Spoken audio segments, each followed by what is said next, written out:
Hey everyone, welcome back to our channel Guide Hub. Today I will show you how to log into your JD Sports account in just a few easy steps. So let's jump right in.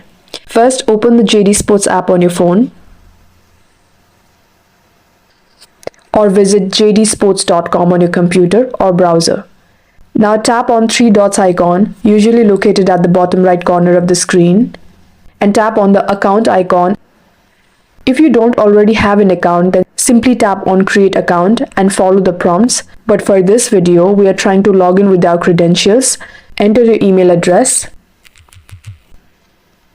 and enter your password you used when you created your JD account.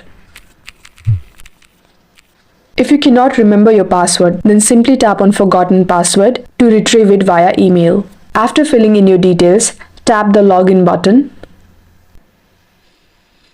And that's it. You are now logged into your JD Sports account, ready to shop, track orders, and more. If you found this quick tutorial helpful, don't forget to like, subscribe, and leave a comment if you have any queries. Thanks for watching, and I'll see you in the next video.